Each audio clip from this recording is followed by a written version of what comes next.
मेवात से एक बार फिर एक निहायत ही हैरत अंगेज मामला सामने आया है। यह वही मामला है जिसे लेकर पिछले कुछ दिनों से मेवात के हालात नाजुक बने हुए थे, जिसकी वजह से मेवात एक बार दंगों की लपटों से झुलस चुका है। यह मामला ऐसा है जिसे जानने के बाद आप हैरान रह जाएंगे। बता दें कि बीती रात तकरीबन 2:30 बजे मेवात के फिरोजपुर झिरका में गौ तस्करों और गौरक्षकों के बीच मुठभेड़ हो गई और इस मुठभेड़ में एक मशहूर गौरक्षक गोली लगने से घायल हो गया, जो मौत और जिंदगी के बीच है, जिसकी हालत फिलहाल नाजुक बताई जा रही है, जिसे गुड़गांव के एक बड़े हॉस्पिटल में एडमिट कराया गया है। लेकिन इससे भी हैरान करने वाली बात यह है कि इस मामले में गौ तस्कर भी हिंदू समाज के लोग ही हैं। बीती रात तकरीबन 2:30 बजे दिल्ली मुंबई एक्सप्रेस वे पर फिरोजपुर झिरका के करीब गौ रक्षकों और गौ तस्करों के बीच मुठभेड़ हो गई।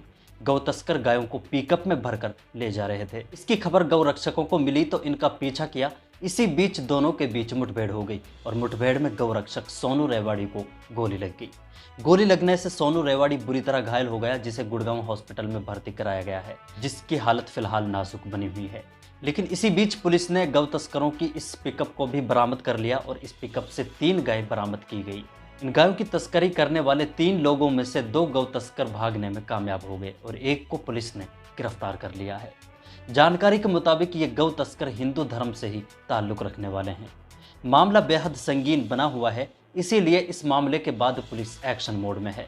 जहां ये मामला पेश आया है, इस इलाके के आसपास पुलिस ने अपना पहरा भी बढ़ा दिया है और इसलिए भी यहाँ पुलिस को एक्शन में रहना ज़रूरी है, क्योंकि यहाँ कुछ ही दिनों पहले ऐसे ही मामलों को लेकर काफ़ी विवाद बढ़ गया था और ऐसे ही मामलों को लेकर यहाँ कई बड़ी घटनाएं भी हो चुकी हैं।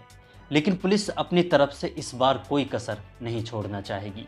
इस मामले में अभी तक किसी के खिलाफ कोई FIR दर्ज नहीं की गई है और पुलिस बयान दर्ज करने के लिए घायल के पास अस्पताल पहुंची है। लेकिन इसके बाद अभी तक मामले का कोई खुलासा पुलिस की तरफ से नहीं किया गया है। ऐसे मामले इस इलाके से कई बार सामने आते हैं, लेकिन इस बार हैरान करने वाली बात यह है कि इस मामले में गौ तस्कर मुसलमान नहीं बल्कि हिंदू समाज के ही लोग हैं। लेकिन कई न्यूज़ वेबसाइट्स ने अपने आर्टिकल्स में जिस तरह इस खबर को छापा है वो गौर करने वाला है। इन आर्टिकल्स ने कहीं भी ये जिक्र नहीं किया कि इस मामले में गौ तस्कर हिंदू समाज से ही ताल्लुक़ रखते हैं, हालांकि इसकी सच्चाई सामने आ चुकी है। ऐसी न्यूज़ वेबसाइट्स और ऐसे आर्टिकल्स ने फिर से एक बार मेवात के पुरसुकून माहौल में दखल डालने की अपनी तरफ से पूरी कोशिश की है। इन्हें मेवात की उस खबर को भी अपने आर्टिकल्स में पब्लिश करना था, जिस मामले में सिर्फ कुछ ही दिनों पहले तीसरे महीने में इसी साल गौरक्षक ही गौ तस्कर निकले थे। इसी इलाके में गौशाला में काम करने वाले ही कुछ लोग गाँव की तस्करी के मामले में शामिल थे। वो खुद गौ तस्करों को गाँव को फराहम करते थे। इस मामले में गौशाला में काम करने वाले 2 गौ रक्षकों को गिरफ्तार भी किया गया था। उस खबर के बारे में भी लोगों को बताना चाहिए था कि मेवात में सिर्फ मुसलमान ही गौ तस्करी के मामलों में शामिल नहीं है, बल्कि हिंदू समाज के लोग भी गौ तस्करी के कामों को अंजाम दे रहे हैं। वहीं ऐसा ही कुछ मामला फरीदाबाद से भी सामने आया है, जहां गौ रक्षकों ने एक कंटेनर को गांव से भरा हुआ पकड़ा है। गौ रक्षकों ने बताया है कि इस कंटेनर से 17 गायों को निकाला गया है। इन गौ रक्षकों में बिट्टू बजरंगी भी शामिल था। इन गौ रक्षकों का दावा है कि इस गायों से भरे कंटेनर को मेवात की तरफ ले जाया जा रहा था।